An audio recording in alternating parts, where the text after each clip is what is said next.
Hello everybody and welcome back to I Was a Teenage Exocolonist. So this is our last little round with Dys. It is our last little run with him. As I said, it's going to be 3 parts, so we're going to go through adulthood, we're going to get those 2 special endings we're missing, and then I'm going to see if we could get at least one more ending, which will mean we have to go through the good ending again, so I won't play through all that again, because we've already seen it plenty of times. But we will still try and do it. I believe it's Rebel is what I'm trying to go for, because there is a specific ending for that. Someone told me about it, and I'd really love to see it, which is perfect for Dys. So, let's just get started by talking to our beautiful boyfriend. You can't find Dys outside the walls, even though the duty roster has him working on the expedition vehicles today. After asking around, one of his crewmates points you to where she'd seen him disappear into the forest just 10 minutes ago. You thank her and set off into the wilderness. You've picked up a few things about trekking after hanging out with Dys for so long, so you follow his trail into the nearby mushwood until you hear him, speaking calm and slow. Shh, it's going to be okay. Just let me help you. You follow his voice, to find him kneeling on the ground next to a wounded Hopeye. The scent of blood and animal fear colors the air. Dys's knife glints as he pulls it from its sheath. Don't worry, he says to the creature. I've got you. It won't hurt anymore, real soon. A branch snaps under your foot, and Dys's head jerks up. His eyes go wide, but he doesn't greet you. Instead, he gestures for you to get a closer look at the Hopeye. Its single leg is mangled beyond recognition from a hunter's snap trap, and it's bleeding heavily. It can only stare up at Dys, defeat in its 4 eyes. It struggles once more, and then goes still from the exertion, wheezing miserably. They tell everyone they're humane traps, Dys murmurs, but humans lie, don't they? They lie all the time. The hunters won't be back to check the traps until tomorrow, Dys continues, looking down at the Hopeye with a grim expression. I have to put it out of its misery. I'll do it. Dys hands his knife to you and moves aside. You kneel and take the small, terrified creature in your arms, and with one clean cut, you slice through its neck. It tenses, twitching in fear reflex, and then goes limp. You hand the knife back to Dys. Dys is quiet at your side for a long time, breathing evenly through his nose and out through his mouth, like he's meditating. It's better to die quickly than to suffer in a trap.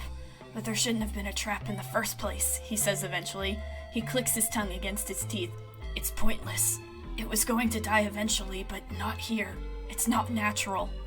It's not the death part that bothers me. It's our vanity. Humans are so afraid of extinction that they'll kill indiscriminately to avoid it. Dys takes out a cloth and wipes the Hopeye's blood off his blade, his movements slow and reverent. I used to let it control me too. I thought dying meant that living was pointless, he continues. But now I know the truth. Life is short and brutal and hard. It's up to us to fill it with as many experiences as we can. Are we going to spend our lives cooped up in the colony, subjugating nature because it strikes fear into our animal brains? He smiles faintly. Or are we going to get out of there and live the only life we've ever been given? He looks down at the corpse of the Hopeye that lays his hand gently against its head. We're all going to end up like this, in the end. There's no use denying it, and letting the fear of it control our actions. I agree completely. You're probably the only other person here who does, Dys replies. That's why we get along, I guess. Dys lifts the Hopeye's body into his arms and rises to his feet. The smell of death will attract animals right to the other traps, he says. I'm not taking it back to the colony to be stuffed into a recycler. We have to take it into the woods and give it back to nature. You and Dys walk further into the forest in a respectful silence, Dys cradling the dead Hopeye against his chest. Eventually, he tells you to wait while he finds the tracks of a predator and lays it down nearby, an offering the forest accepts without acknowledgement. He returns to you, blood-stained and solemn. It's done, he says. You begin to walk back to the colony, though it's clear Dys is taking his time. After a few minutes of walking, he turns to you and grabs your arm, forcing you to stop and look at him. Yabby, he says, his eyes burning. Promise you won't let me end up like that Hopeye. At your questioning look, he squeezes your arm to the point that it almost hurts. If I'm trapped here, just let me go, okay? I promise. Dys breathes a sigh of relief. Thank you, Yabby. He stares at you for a few unnerving seconds, perfectly still, before jerking into motion and fishing a pendant necklace from his clothes. He unclasps it from his neck and holds it out to you. Here, he says. You should have this. I want you to have it. You turn and let him put it around your neck. The pendant is large, but surprisingly light. You recognize it as a fragment of a unisaur horn, its pearlescent colors shimmering in the light. Oh my goodness. I don't know if this is the right time to be flirting, but let's try it. Are you flirting with me? Oh! Deese's hand pauses on your neck. Maybe, he breathes, so quiet you almost don't hear. Is that okay? His voice is shaking. Is he scared? Deese, I feel the same way. You do? Deese says. You're not just saying that because you feel sorry for me, right? You turn around and shake your head. You've waited a long time for Deese to be ready, and he finally came to you on his own, a bird you had to let go to be free. We started dating, Deese! I've never made it this far. Deese regards you with a serious expression. You're the only person in this colony that I've ever really cared about, he says. I don't know why you bothered trying to be my friend when I was trying to push everyone away. His eyes drop to your mouth and linger there. I care for you so much, Yabby, he says softly. It almost scares me sometimes. I've never felt like this before about anything.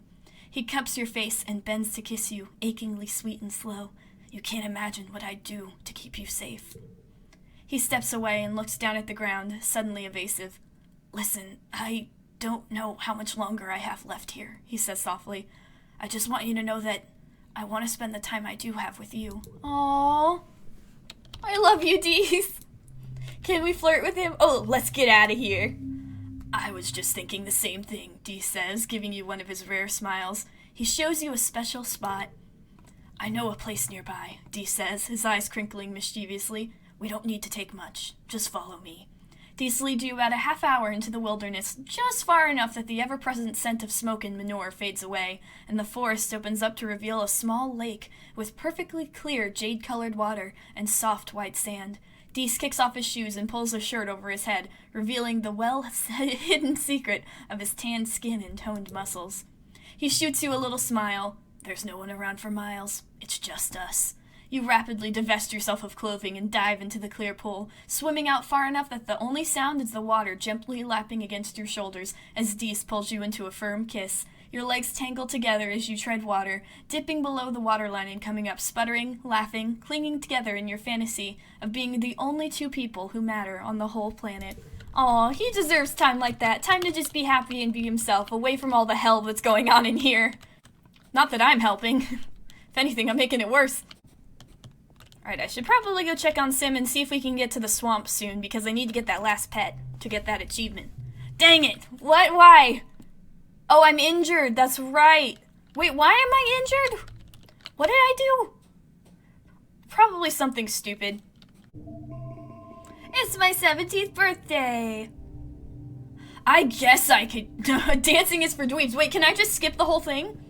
Mars is oh wait, okay. As you're beginning to take all of your places as adults in the colony, the council has decided to throw a party in your honor, the Vertumnan Youth Ball. Mars is organizing it, of course. You get an embossed invitation on real paper slipped under your door. Nope! Dancing is for dweebs. You ignore your invitation, but by evening, literally everyone you know pings your holopalm to wish you a happy birthday and ask where you are. Even Tangent is at the dance. You'll never live it down if you don't go, so you sigh and drag your feet over to the lounge, arriving fashionably late. The energy is high, and everyone looks so happy and dressed up and so much older. Nomi Nomi is playing DJ, and when they see you arrive, they spin up a lively track to get people bouncing. The little dance floor fills up with teens ready to dance the night away. Oh, there we go. Lum and Rhett leave, and the music spins back up again, but only a few die-hard partygoers still want to dance. Everyone else has broken into small groups to discuss the announcement. You are angry. This is bullshit, Cal exclaims, causing a few heads to turn. They're not even going to try to figure out why the animals are attacking us. They're just going to kill, kill, kill. He waves his arm over his head. Aren't we supposed to be better than that? Deese clearly agrees, though much more quietly. They don't even know what's out there, he mutters. They have no idea what they're up against. We're probably the only people who do know. Alright. The colony is not safe. It never has been. Because I've been here the whole time, being a little shit. Ah, here it is, the hunters. Alright, I'm going to agree, but that's specifically because I want to get there and then be an asshole to Vase and side with Dys in every instant. Why do we need to kill them? Because they're killing us, Yabby. Keep up. He clenches his fist. I hate you. Alright, fine. Let's see. The Rookie. Analyze the beast. I have no combat, but I have animals.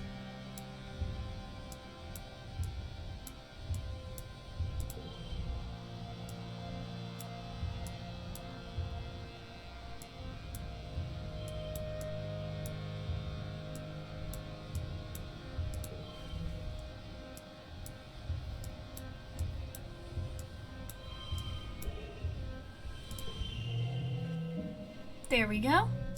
You study the creature for a long time. It looks nervous, skittering from side to side and making a clicking noise. You throw a stick at it and it leaps up and grabs it in its mandibles. It angrily tears it in half, then glares at you. You think about your own pet, Tree. This one is larger and fungus-like, maybe even close to the end of the mobile part of their life cycle. You know that one day all Vrickies must take root and become nurse trees for the next generation. You rattle off some other facts you've learned from playing with Tree, and Rhett nods. Good, Rhett says. Let's see if you're as good at hunting as you are as identifying them. Come join the hunting squad next month and we'll see how you do in the swamps. I'm not gonna be helpful at all. And if anyone thinks I should be helpful, then they clearly haven't been paying attention to my character's behavior these past several years. Alright, let's go out and go hunting now, because we want to get our pet, and we're also going to rebel around here a little bit, but we don't want to poke around here too much because I don't want to accidentally start the attack quest. That was in Vase's timeline. Alright, what's up?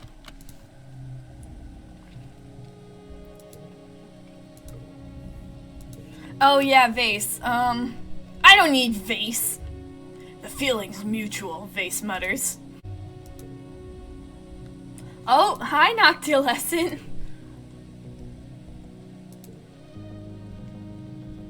I'm on your side! They laugh. You think? It's more like a crunching sound. It makes your hair stand up on the back of your neck. They seem to have exhausted their mentality to maintain small talk with you. They continue regarding you, studying you. You try to look around them for Vase, but you realize if they're anything like Sim, they've orchestrated this meeting with you alone. They point their weapon at you and say, "Gun. You understand? I can kill you. Are you going to?" Noctilescent pauses. "No," they respond. Then, "Maybe." No, don't say that! You don't have to fight. We can coexist. I'm not here to kill anything anyway, believe me. I'm here to be as unhelpful as possible. That's been my whole thing, my whole life. Ever since I turned 10, I just suddenly became an extremely violent and angry child.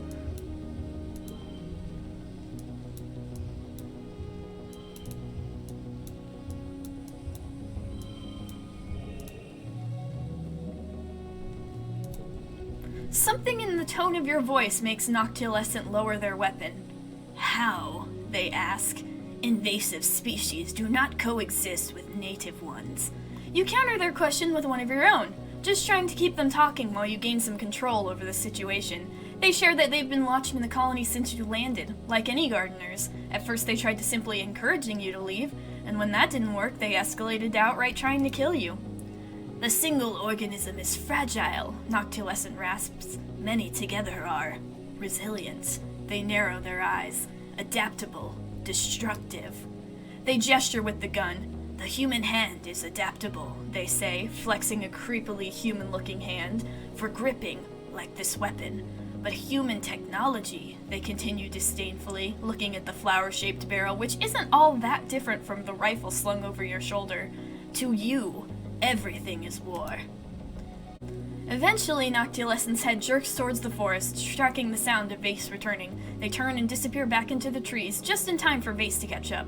"Where have you been?" Vase says. "If you can't keep up, just stay home." So, not all gardeners are friendly. Stay quiet. You shove Vase's heavy pack at him and tell him not to leave your sight.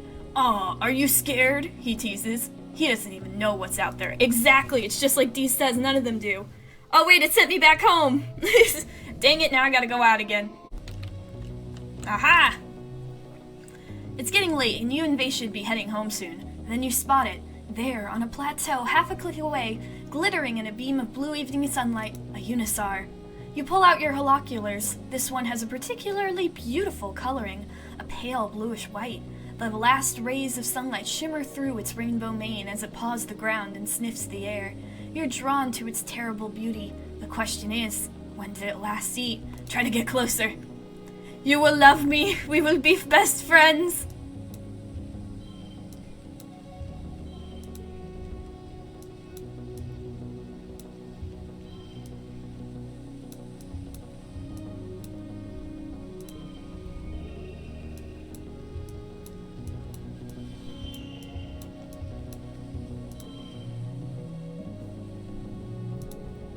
Vase watches you, expecting something bad to happen. You approach very, very slowly, pausing for a few minutes at a time to get it used to your scent.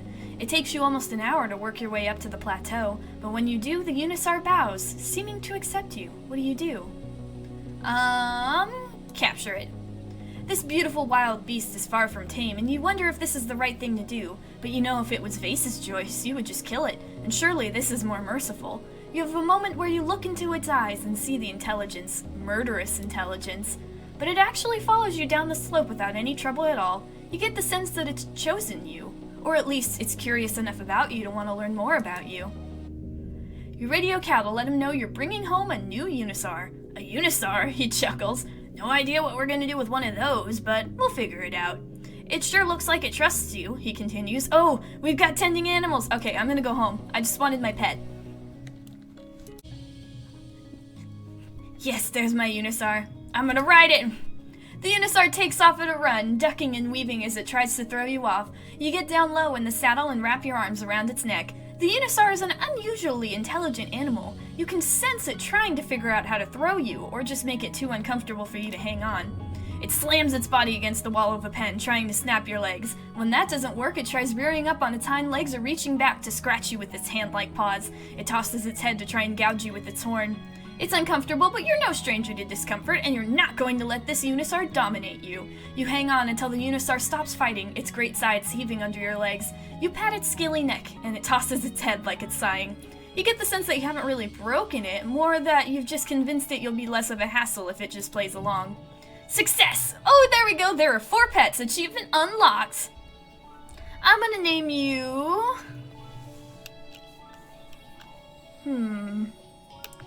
Willow.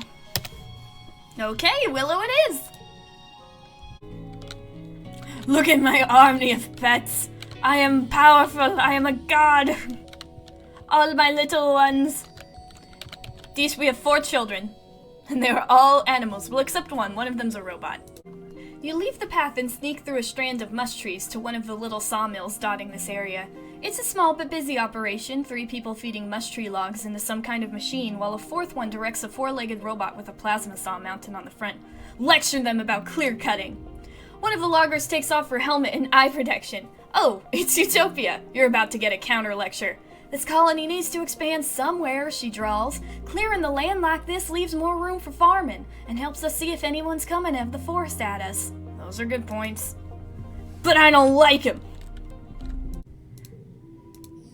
Alright, I also noticed that there is an achievement for getting a score of 75 in one hand, and also getting 1 card to a cost of 50. So I'm gonna try and do that real quick with all of this stuff I have. Look at that! Alright, let's see. I can just reload after I do it so I don't lose all my stuff, but I really want to do this.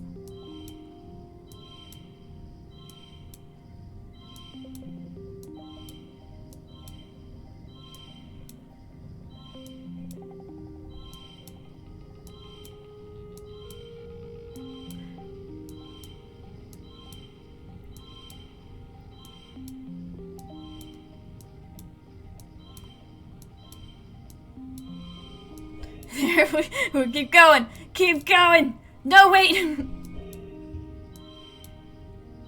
There we go, got one of them. 73, 75.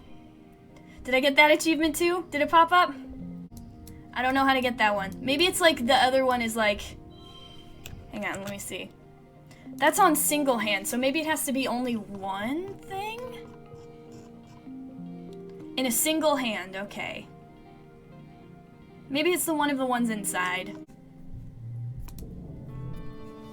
Oh, and it's for Tumnalia.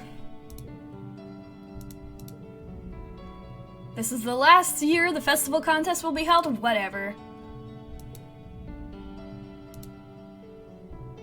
Anyway, about this war on nature.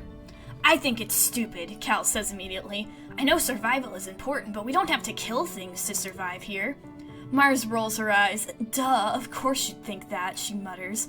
Personally, I think Lum is a total nullhead. He's not that much older than me. What is he, like 24? And everyone listens to him? She flips her hair over her shoulder. They should listen to me instead. Alright, I'm skipping the games. You head off to the wall. Deist is already there, having slipped away sometimes during the speeches. I hate this colony, he mutters. I don't want to live on this planet anymore.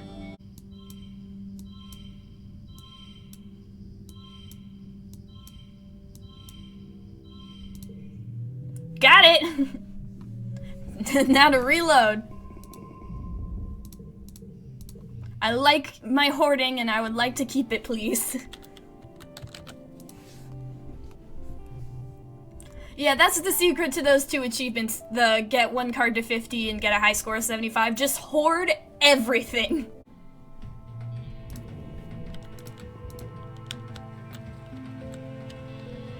Aha! I was raising my bravery so we could get the last one of this. I dare you to. You gulp and bravely dare him to tell you. What's the deal between him and his sister? What about her? Dee scowls, digging the toe of his boot into the dirt. She's smart and perfect, and everyone loves her. You wait patiently. Sometimes being brave means sitting in the silence. Eventually, Dees crosses his arms and shrinks in on himself. When Tang got her genome therapy, all anyone wanted to talk about was how I shouldn't be sad about losing my brother. Like, they had to tell me that? Dees says, huffing indignantly. I'm her twin? I knew she was a girl like 5 minutes after she did. She's always been my sister, he exclaims. She's always known who she is, but like, that was the problem, Dees says. He picks at a loose thread of his sleeve. She's so mature, you know? And I'm not. So she treats me more like her dumb little pet than her brother, telling me what to do and acting like she's so much smarter than me. He rubs his face. I mean, she is smarter than me. She's smarter than everyone, even the adults, but that doesn't mean she knows what's best for everyone. Dees lapses in the silence. We wait a little longer to see if he wants to share anymore, but Dees seems intent on just staring off into the wilderness again. Oof. I mean, it is a pretty brave question to ask. No wonder we need 80.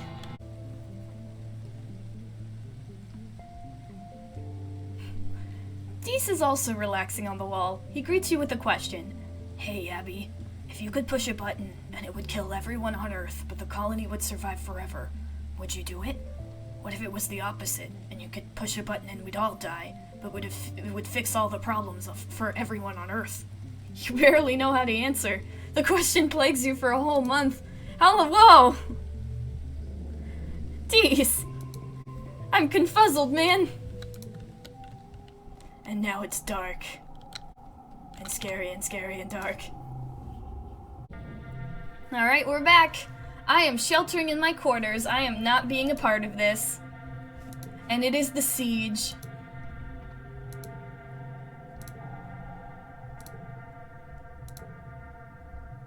I can't join anyone. Haven't heard from Dees, so I can't really do anything. I don't want to talk to anyone else. I'll go to Cal. Fine, I'll be with Cal. Alright, year 18. This is where it's all gonna go downhill, baby. It's my birthday. Oh yeah, the surprise party. Avoid the surprise party. You almost make it too. Mars catches you sneaking out through the cafeteria's back exit and pulls you aside. OMG, Yabby, I was just looking for you, she exclaims. She leans in and lowers her voice. Look, I know you don't like surprises, she whispers, so I figured I would warn you before we go in. Everyone's in the lounge to wish you a happy birthday. You try to pull away, but Mars tugs you back and shushes you. No, come on, Yabby, she begs. Please, just pretend, okay? Living here is such a downer with the war and everything. Can't you just help me keep everyone's spirits up? Oh, fine. She went to the lounge. Whoa, I'm shocked and surprised. I'm such good friends with all of you. Oh. You hear Nomi shouting for help nearby. Stroll over there. You just knew Nomi was going to be trouble. It's not your fault, though. You didn't ask to be assigned as their guardian or whatever. Nomi seems to have fallen headfirst in the— Oh, I do have to help them? Oh, come on. I don't want to do that.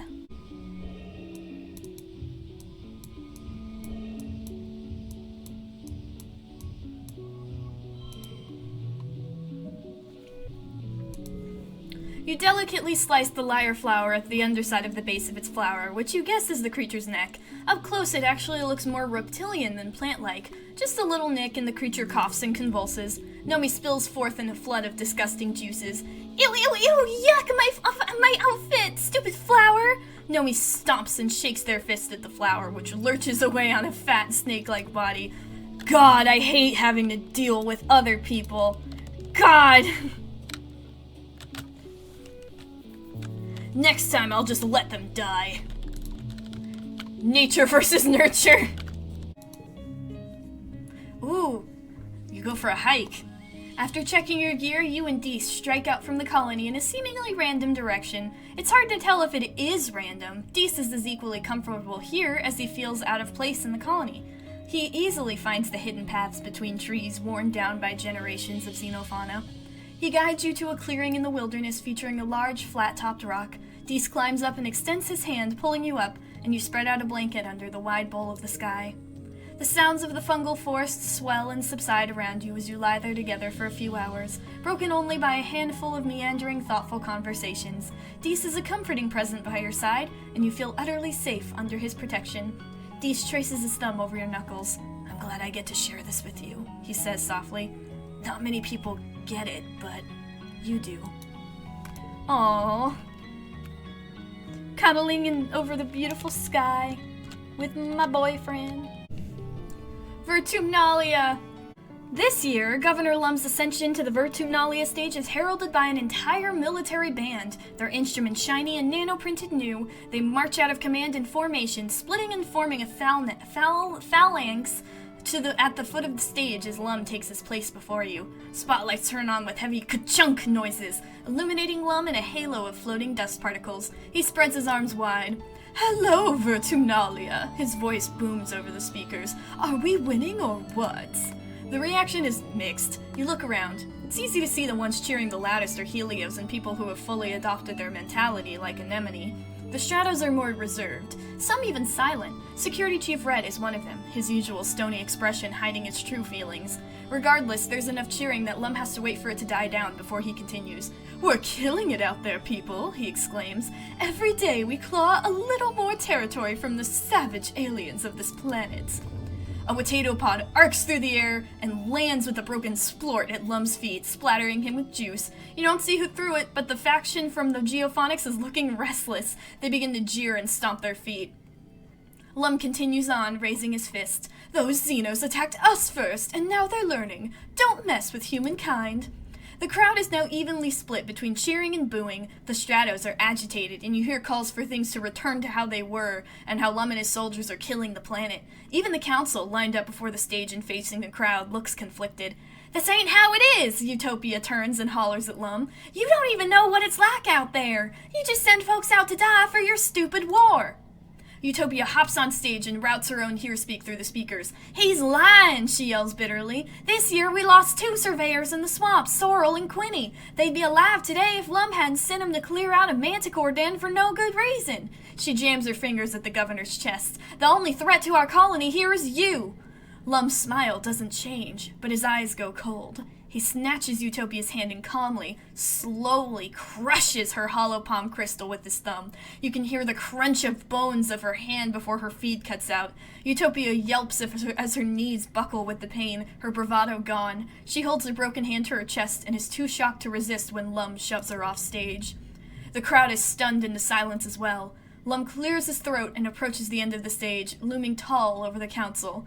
Thank you for your input, he says icily. Your concerns have been noted.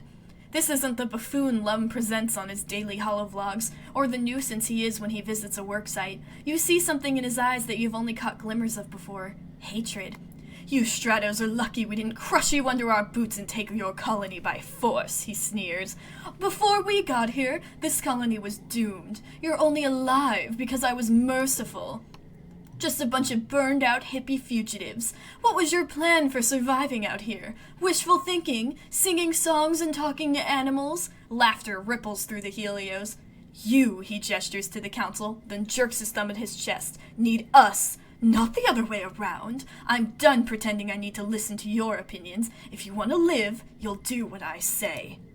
He stares at Dr. Instance, who glares up at him with hate in her eyes as she tends to Utopia's hand. Maybe it's time to clean house, he threatens. We need team players here, one who shares one's vision for the future of Vertumnalia. After a few tense moments, Seek clears their throat. Sir, shall I continue with the traditional formalities now? Lum scowls down at Seek, then throws his hand in the air. Whatever, do it if it makes you all feel better. You're all cowards. He turns and stalks off the stage, his marching band scrambling to follow his exit song. As promised, there are no contests this year, but there's plenty of food and alcohol. As the sun begins to set, the Helios, including Vase and Anemone, head straight for it and look ready to party into the night. The other teens seem a little less at ease. Dys, quite predictably, has already left. Go find Dys. You don't find Dys on the walls, or in the robotics lab, or in any of his usual hiding places. Not even Congruence can get a read on his location. You might have an idea where he could be, though. You creep up on Sim and Dys, meeting in the secret outside of the colony walls. Trust me, Dys, I'm not concerned, Sim says, his hand resting on Dys's shoulder entreatingly. The planet is in no danger of being subjugated by humans. You don't get it, Dys exclaims. They're really serious. They're going to use bombs. You've seen bombs, right? Explosions? What if they cut down every tree, or throw poison in the rivers, or... Dys smiles patronizingly. I forget sometimes that you're so human, he says, and Dys scowls. You're stuck in time, unable to see beyond the next 100 years. Even if your species manages to wipe all life from this continent, we will simply bring it back again. It may take 20,000 years, but this planet will outlive you. Dys knocks Sim's hand away and wipes his eyes. Why are you always so calm? He spits out. Other gardeners aren't like this. Other gardeners know that humans are dangerous. Dys, Sim sighs, closing the distance between them and folding Dys into a gentle hug, like one would approach a biting animal. I'm not like other gardeners, not anymore, just like you're not like your humans. Dys sniffles and buries his head in Sim's tattered clothing. I just wish you'd let me help, he murmurs, almost too quiet for you to hear. I'm gonna make some noise. You let yourself snap a branch as you move through the dry underbrush, and Dys leaps away from Sim with a guilty expression. They both relax when they see it's you. Dys scrubs his red face. Hey, Yabby, he stammers. I guess I should go back now, huh? You and Dys sneak back into the colony as the sun sets, dodging Vase and his reveling friends. They've somehow wrangled themselves a live trippet and are in the process of skewering it to roast over a big bonfire. You can hear its dying squeals from here, and, shortly after that, the smell of the sweet charred scent of it roasting over the flame. Dys curls his lip. I hate this place, he mutters. Sometimes I wish everyone would just hurry up and die. The week after Vertumnalia is one of the hottest since you've landed. You're supposed to take time off for a much-needed break, but it's just so humid and awful, and tempers are short. Shortly after the festival, you start seeing graffiti cropping up everywhere. It seems that a lively, if not particularly civil, conversation between the two factions is being held on the flat surfaces of the colony. Lum announces a zero-tolerance policy for political graffiti, but you notice that not every tag is being removed, just the ones against the war, of course. The atmosphere of the colony is oppressive, as thick as the choking dust heat itself. Everywhere you try to relax, people just want to talk about the war. To make matters worse, the sweltering nights are making your nightmares intense again. You return to work feeling more stressed than before.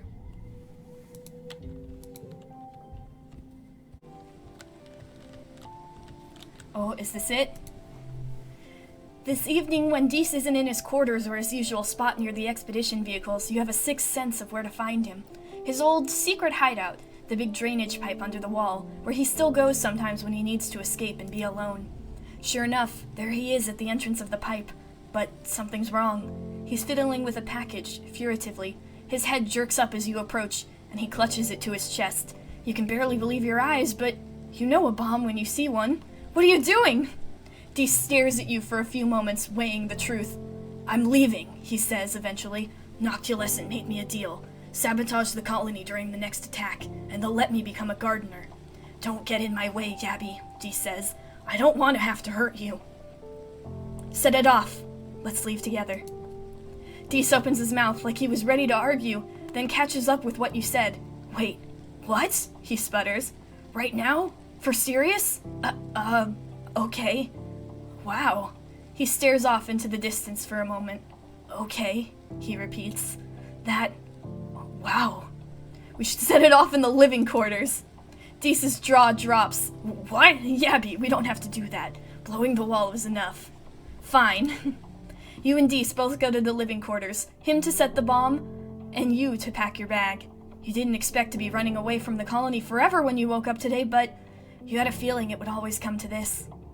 You meet up with Dys at the tree line. He grabs you and kisses you desperately, biting into your mouth and crushing your body against his. It's all you can do to respond in kind.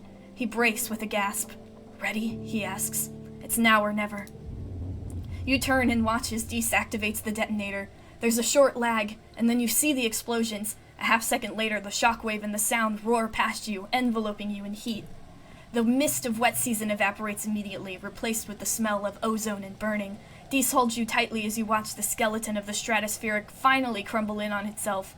There's only so much the fire suppressant system can do. You watch as flames engulf the rest of the colony, the cries of the people inside swallowed up by the chaos of fire. When you've looked at your fill, Dys takes your hand and wordlessly leads you into the forest. Ran away. You never returned.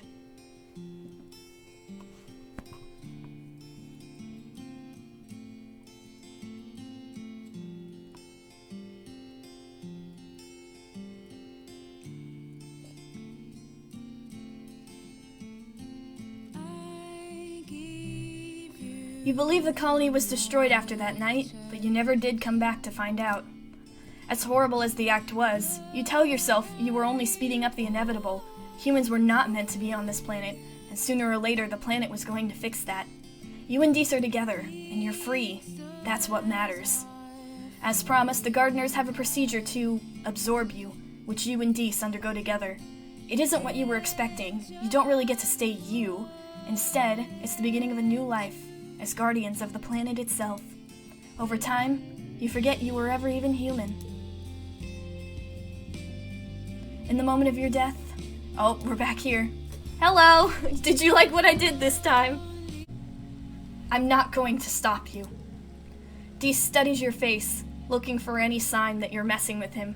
Huh, he says slowly. Well, okay. Cool. Alright then. Yup. Alright. Are we cool? Dys nods. Yep. Cool. Bye? You both sort of raise your eyebrows and purse your lips at each other until you take a few steps backwards and walk away from the scene. You didn't see anything.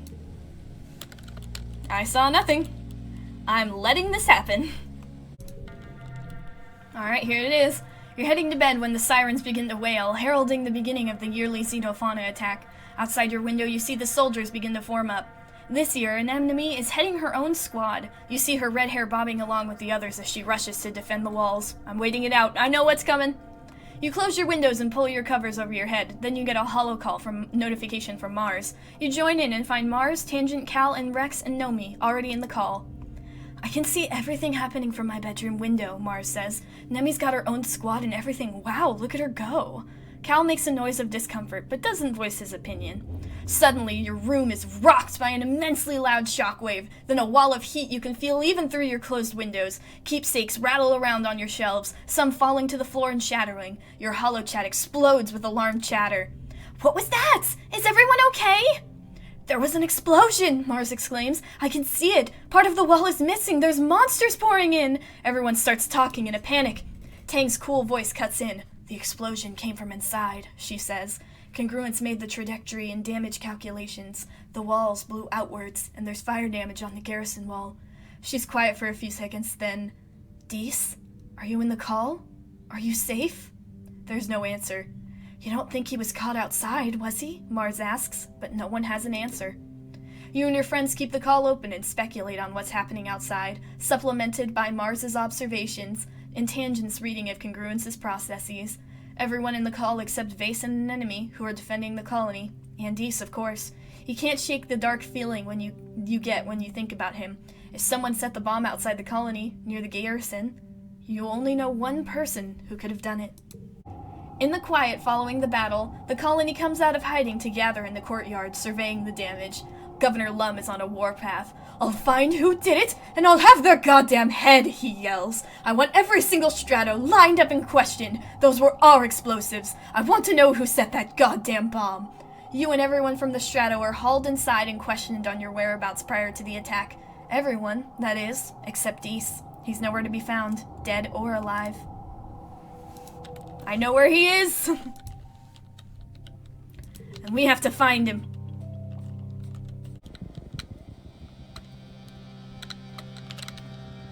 Alright, Sim's there, but is it Sim that we need to talk to? Maybe? Let's see. Sim nods as you approach. "Just the human I wanted to see." Nope, that's not it. You see smoke on the horizon. Concerned it could be the start of a wildfire, you trek over to check it out. When you get to the origin of the smoke, you find something unexpected. Dys looks up at you from his campfire, where he's roasting a small creature on a spit. It hasn't been that long since you last saw him, but he looks more rugged, somehow, completely at ease. He made a small but tidy camp here. He must have brought a lot of this with him when he ran away. He stares at you in silence, as if gauging your intentions, before he rises to his feet. "Yabby," he says warmly, taking you in his arms. He looks deep into your eyes. "I'm so glad you've made it. I've been waiting for you. Are you okay?" Sure, he replies with a slight smile. "I know how to live off the land." "Ah, Yabby is here." You hear a voice from behind you, and you turn to find Sim watching you from the cover of the forest. He steps into the glow of the campfire, tall and ethereal, in his tattered human clothing. "You can tell them the truth now," he says. "What's done is done." "What's going on?" "It's happening," Dys said. "Like I said, the gardeners are going to make me one of them. The same way they can download copies of their brains into physical bodies, they can do it in reverse. They're going to make me a part of the array. Being around Sim, it makes me realize what I've been missing," he continues. "You know the old Earth fairy tales about changelings, right? Like, I never fit in with the colony, and eventually I realized I never really fit in with being human either. Not being afraid of death and pain like everyone else, like every other living thing. It changed who I am, what I am." "I should tell you, this wasn't my idea," Sim adds. "Not this, nor the bombing. I am truly sorry for what Dys was made to do to your colony, and the tragedy that followed. It should never have been allowed." "Nobody made me do it," Dys insists. "Noctilescent and the other gardeners made me a deal. Blow up the colony during the next attack, and they would let me become a gardener, like them. I thought it was fair." "I'm not sorry I did it," Dys continues, turning away. "If you came here to bring me back, forget it. Like Sim said, what's done is done. I'm not going back. My future is with the gardeners," he says. "They need me. They want me. I can bring them a human perspective, you know? For all humans suck, we're pretty good at finding new ways of doing things. I can teach them how to change things for the better." With that, Dys returns to the campfire. Sim nods at you, then joins Dys. I'm pretty sure we need to talk to Sim first. That's why I tried to talk to him earlier. So, talk to Sim first. You sit down beside Sim. "It was a surprise to me as well," he says. "But we cannot change this deal Dys made with Noctilescent, and it may be beneficial. The gardeners are in danger of stagnating. Our slow response to the human threat is proof we could use your ingenuity, and perhaps he may act as a bridge between us. Dys is the most singularly lonely being I have ever met," Sim says. "I genuinely feel like this could be the right decision for him. Don't you want him to be happy?" But I want to be a gardener too!" He laughs at your put-out expression. "Who says you can't?" he says. "Dys has already laid the groundwork for it, and the gardeners are big-picture thinkers, almost to a fault.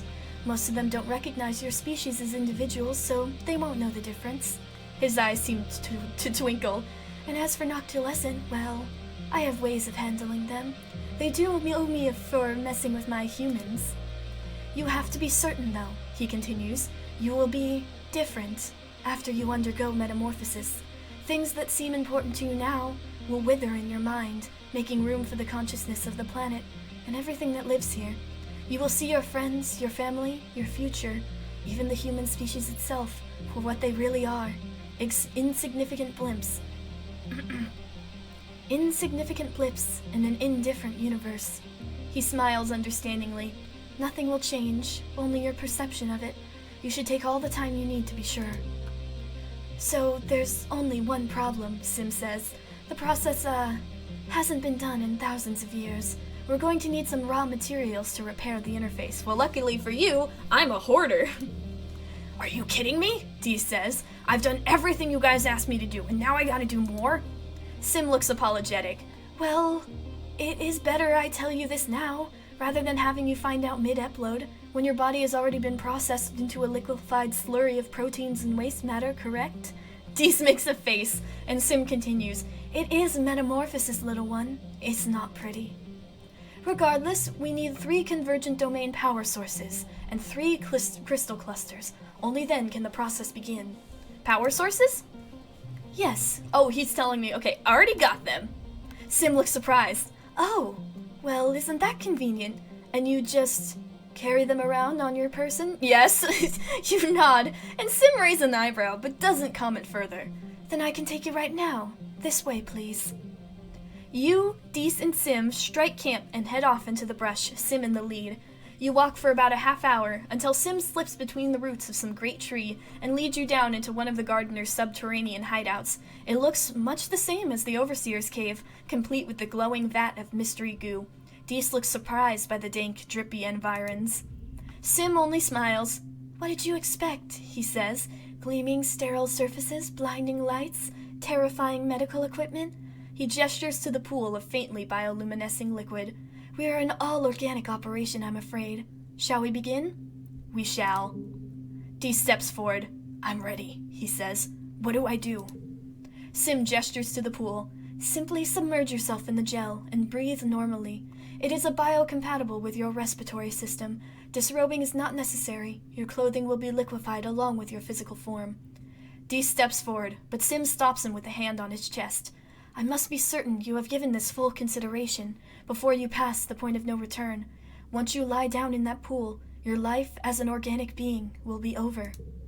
Dees knocks Sim's hand away. I don't care about that, he says. I'm never going back to being a human. I'm ready to shed this stupid body and be what I was meant to be all along. Don't worry, Sim says. The process only takes approximately 3 weeks. He'll be back before you know it. Sim smiles and tilts his head. Though you might not recognize him at first, he continues, his body will be liquefied, and his DNA will be merged with ancient convergent domain DNA, a simulacrum of which will be encoded into the array in order to translate his brain patterns. His consciousness will be run through simulations of tens of thousands of communal memories, and his organic material recycled. He waves his hand. In truth, the process is complicated and, physically, he shudders, repulsive to watch. Thankfully, he will sleep through it. Well, not sleep exactly, more of a... Well, the point is, you will see him again, just not in this form. Goodbye, Dees. Aww, that's so beautiful. He looks so happy. Dees looks at the glowing vat, then turns back and embraces you one last time with his human form. Whatever happens, I'll see you on the other side, he says. I love you, Yabi. Thank you for being here with me. He descends into the vat without hesitation. You watch his image refract through the glowing goo. You watch his image I can't say that word. You watch his image refract through the glowing goo, his determined expression faltering for a moment as it fills his lungs. His last breath bubbles up, too slowly to pop on the surface of the pool. A peaceful look descends upon him, and he mouths something you cannot decipher as his eyes slide shut. What now? Sim gestures to the pool. It seems to be your turn. What's it like? Sim shrugs. Well, it's like having your brain liquefied, then digitally slurped into a computer, I suppose, he replies. But it doesn't hurt, if that's what you mean. His smile drops, and he gives you a look. Your perspective will change if you become a gardener. Some of what makes up your consciousness, the chemicals and hormones in your brain, will be different. And then different again, should you choose to take physical form. Your memories will still be there, but some of the emotions associated with them might be lost. For some gardeners, it can be hard to separate your personal identity from that of the planet, Sim continues. You'll feel a strong drive to nurture and protect the ecosystem at all costs. In fact, you may not have a personal identity for some time. Gardeners prioritize the whole creation over a single organic creature, an immoral worldview that I have learned causes a great deal of internal struggle in humans. Don't do this unless you're sure it's what you want, he says, looking back at Deese's sleeping face. Deese was sure. I'm ready to become a gardener. Sim nods and takes your hand, helping you descend into the pool. Sweet dreams, little human, he says. It has been a greatest privilege of all of my many days to bring you to this point. You sink into the goo, its cold grasp closing over your eyes and nose. Remembering Sim's instructions, you steel yourself and take a deep breath. The cold seeps through your chest, thick and clinging, but you feel no pain. It feels like falling asleep, which is to say, it feels like nothing at all. You're aware of being awake, and then you're not. Conscious thoughts slip away from you like a lost balloon, disappearing into the sky. You do not observe its passing. Transformation. When you return to yourself, you are different.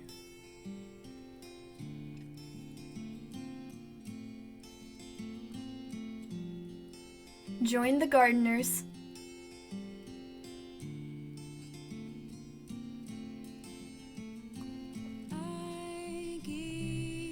You're not quite yourself anymore, but the prospect isn't frightening. You can't even remember why you would ever want to be human. Instead of having just one body, you could be a manticore one day and a sapling the next, though you're only truly you in data form. Existing in the array without mass or physical needs, in the array, you exist at the speed of thought. It's a freedom you never could have understood as a mortal.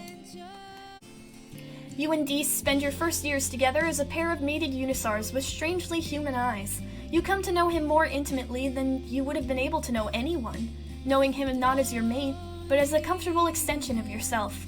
When you decide to part ways after your second life together, you don't feel any pang of loss. Deese will always be a part of you now, literally. You only need to think of him, and he is with you. Without intending to, you soon lose touch with the colony, and forget your humanity. Something about the way time passes so quickly for humans makes their lives seem less significant. Sim brings you the news of deaths and births, but in the grand scheme of the ecosystem, what difference does a single life make? You eventually find yourself drawn to the northern wastes, far beyond the prosaic plains, where you take in the reintroduction of several species of long-extinct beetles as a personal project. You spend nearly 50 years nurturing them back into the garden, before you remember to check back on the colony. By then, the humans have dwindled down to only a few, purposefully kept alive as a curiosity. You link with the gardeners responsible for their care and understand, in a fraction of a second, everything you could possibly wish to know about them. Noctulescent and the other exterminators have done their job well, thanks to the knowledge you and Deese provided during your metamorphosis. Any plans they had for combating the gardeners were quickly stomped out. Something foreign twinges inside of you, something you haven't felt in a long time. You feel a vague yearning to be with these people again, a desire to experience even a fragment of the urgency they feel in their short, busy lives. But you have important work to do with the beetles. What an interesting ending. Hello again! Alright, well, I actually think we're going to end it here. There are two other endings I was going to get, but the way I played it, it made it so if I want to get either of them, I probably have to go all the way back. Maybe I can try and fiddle with the Deese one later, but I'm actually out of time. I really need to edit this down so I can post it tomorrow. And, I think it would also just be nice to save those endings for other characters, you know? Deese has gotten a lot of attention in my playthroughs because he's one of my favorites. He's the one I started with, basically. He was my first love interest, even though I did settle for Sim in my first playthrough. But he has definitely gotten a lot of attention, especially in these past 3 episodes, so let's save those for someone else. So, next time we will be starting on Mars's playthrough, and we're going for a few different endings with hers, but not the governor ending. We're saving that for Rex. So look forward to that, but until then, thank you guys for watching. If you enjoyed, please consider subscribing. Remember to take care of yourself, become a gardener, and have a good day.